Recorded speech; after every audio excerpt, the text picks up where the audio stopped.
والله العظيم احنا كرجاله بقينا عايشين الايام دي بزمن مرعب. الايام دي ايام مرعبه جدا. الراجل مننا بقى ممكن يخش في علاقه مع واحده تكون حرفيا بتكلمه 24 ساعه، بتضحك معاه، تهزر معاه، تسال عنه، تطمن عليه، تعرف تفاصيل شغله، تهون عليه ايام. مش كده وبس، لا وكمان بتسلمه جسمها بعيدا عن الحلال والحرام. يا جماعه اكيد كلنا عارفين ده حرام. انا هنا مش جاي اتكلم على الحلال والحرام ولا جاي اعمل فوكس على الحاجات الوحشه اللي موجوده الايام دي، لا انا بتكلم في واقع ملموس. وتسلموا جسمها فيحصل كل حاجه ما بينهم. فالراجل مننا بيكتشف او بيفتكر ان البنت دي خلاص، البنت دي اكيد عايزاني اتجوزها على طول.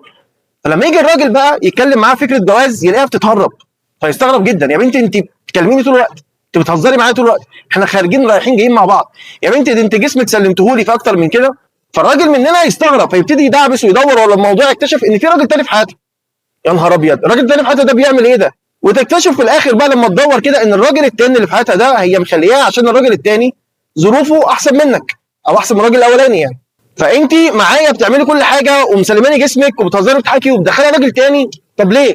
ولما بقى تكشفها وتتكلم معاها وتوقعها في الكلام وكده، تيجي هي تقول لك اصل بصراحه التاني ظروفه انسب منك، وتجيب لك اي مشكله قديمه تقول لك عشان انا بصراحه ما حسيتش معاك بالامان، حسيت ان احنا مش هنكمل مع بعض. طب انت ما حسيتش معايا بالامان، بتعملي ده كله معايا ليه؟ كلام طول الوقت والهزار والضحك والاسف والعلاقه المحرمه وجسمك اللي مسلماه ده عادي وكل الحاجات دي عادي. فعقلك يشط، احنا كرجاله عقلنا يشط حرفيا. بس انا جاي اجيب لك من الاخر وافسر لك كل اللي بيحصل ده. وعشان كده بقول لك احنا في زمن مرعب. انك تعرف ان البنت اللي قدامك فعليا بتحبك انت، ده حاجه شبه مستحيله والله العظيم. هقول لك ليه، وانا دلوقتي هفسر لك البنت دي بتعمل كده ليه. البنت دي بتحب القعده معاك او بتحب القعده مع الراجل ده، بتحب الهزار، بتحب الضحك، مبسوطه معاك، شايفاك حد ذكي كويس بيهتم بيها بيحبها بجد. فهي بتحس انها محبوبه وانها حد عايزها، وبتعمل معاك علاقه محرمه. ليه بقى مسلمات جسمها؟ لان منتهى البساطه احنا بقينا في الايام دي في زمن البنت عايزه تعمل علاقه مع راجل اللي بتحس معاه بالامان. هي عارفه ان انت كراجل محترم مش هتصورها، مش هتفضحها، مش هتذلها، مش هتمسكها كورقه ابتزاز بس. فبتعمل معاك كل الحاجات دي. لكن تتجوزك لا، هي كالعاده زي ما بقول طول عمري البنت بتتجوز الانسب.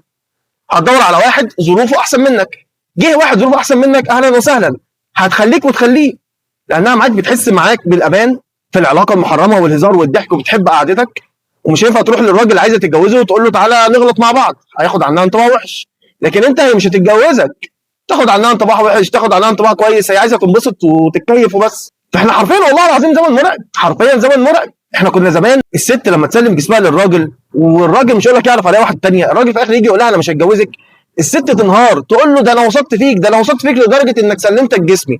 بعيدا عن الحلال والحرام تاني يا جماعه، ده انا وثقت فيك لدرجه انك سلمتك جسمي، وانت بعد ده كله تيجي تقول لي ان احنا ما نتجوزش. احنا بقى دلوقتي الايه اتعكست، بقت الستات عادي جدا، مش ستات بقى، البنات ما عندهاش اي مشكله، او الستات انها تسلم جسمها لواحد وهي حاطه في مخها من الاول انا مش هتجوزه اساسا، مش ده اللي هتجوزه، انا بس بنبسط معاه، بقضي معاه وقت، قعدته حلوه، هزاره حلو، والعلاقه معاه حلوه ومفيش فضايح، وحاسس وانا حاسه بالامان. لكن انا لو هتجوز راجل تاني خالص. والله العظيم احنا عايشين في زمن مرعب. اقسم بالله احنا كرجاله عايشين ايام مرعبه، مش عارف اقول ايه، مش عارف اقول ايه.